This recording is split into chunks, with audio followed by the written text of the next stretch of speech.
বাবা চলে যাওয়ার পরেও আমি সেই মুহূর্তে সঙ্গে সঙ্গে আমি বলেছি যে দেখ, তুই যেই জায়গাটায় আছিস তোকে সেই জায়গাটাকে চালিয়ে যেতে হবে এবং সেই জায়গাটাকে তুই হারাস না।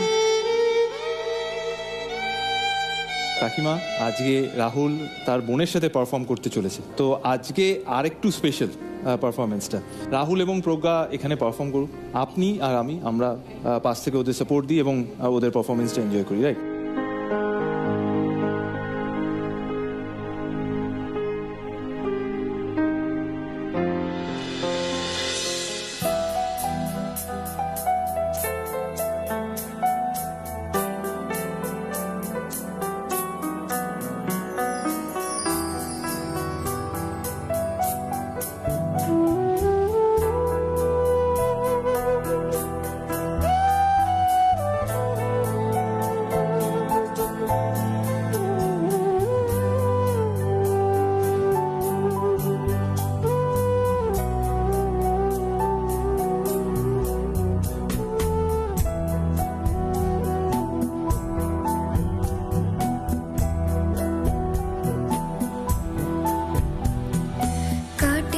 সময় যখন আর কিছুতে বন্ধুর টেলিফোনে মন বসে না, জানলার গ্রিলটাতে ঠেকাই মাথা, মনে হয় বাবার মতো কেউ বলে না, আয় খুকু আয়, আয় খুকু আয়, আয় খুকু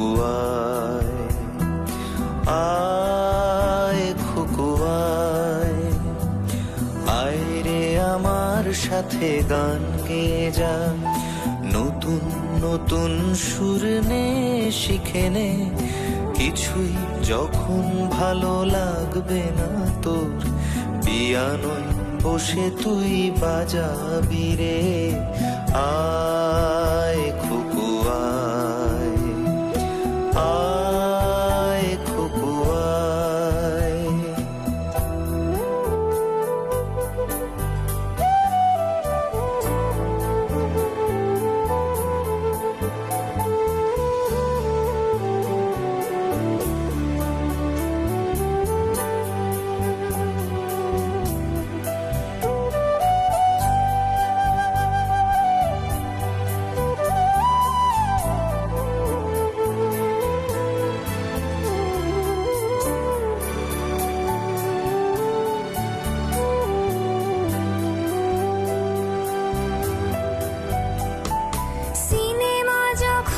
চোখে জ্বালা ধরায়, গরম কফির মজা জুড়িয়ে যায়, কবিতার বইগুলো ছুঁড়ে ফেলি, মনে হয় বাবা যদি বলতো আমার, আয় খুকু আয় খুকু আয়, খুকু আয়, খুকু আয়, খুকু আয়, আয় খুকু আয়, আয় রে আমার সাথে আয় এখুনি, কোথাও ঘুরে আসি শহর ছেড়ে, ছেলেবেলার মতো বায়না করে, কাজ থেকে নে না তুই আমায় কেড়ে, আয় খুকু আয়,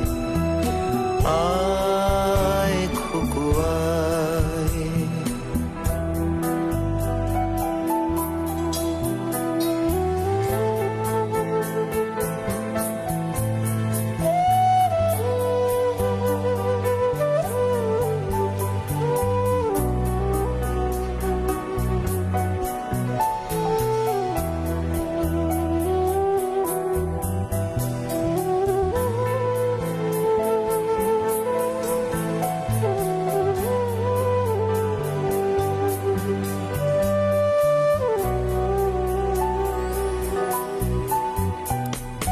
দোকানে যখন আসি সাজবো বলে, খোঁপাটা বেঁধে নি ঠান্ডা হাওয়ায়, আর শীতে যখন এই চোখ পড়ে যায়, মনে হয় বাবা যেন বলছে আমার,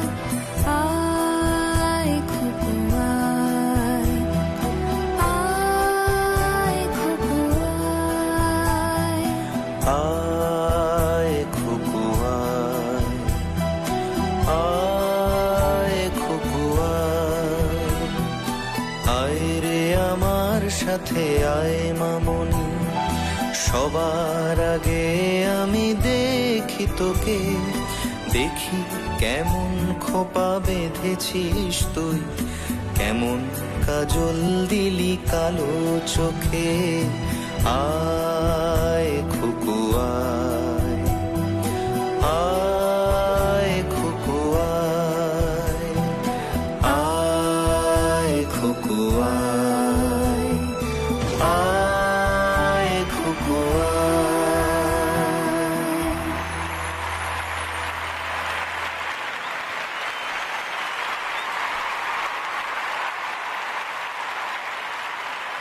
গানটা এমন একটা পরিবেশ সৃষ্টি করেছে, ওদের দুজনের গাওয়াটাও এত সুন্দর হয়েছে, আর বোনও খুব ভালো গেয়েছো, খুব সুন্দর গলা তোমার, খুব ভালো গেয়েছো।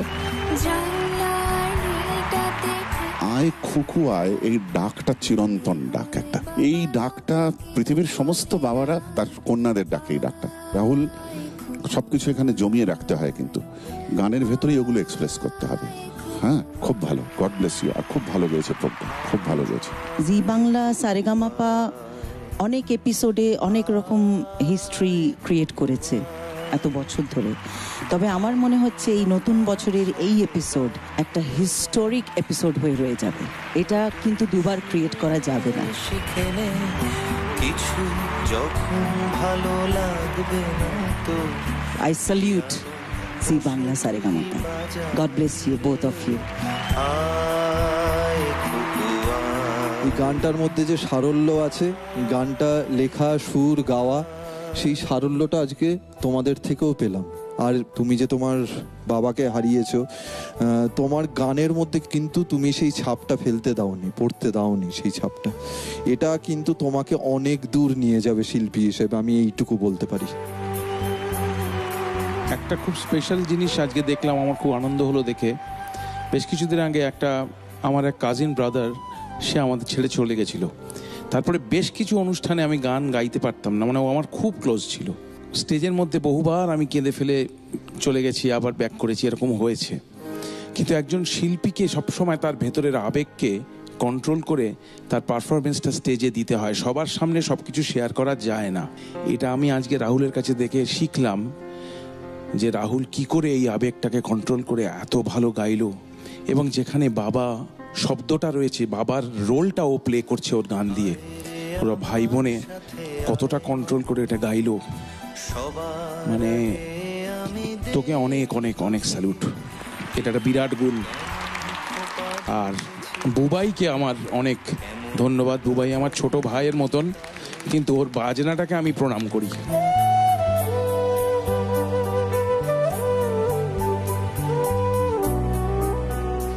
অসাধারণ।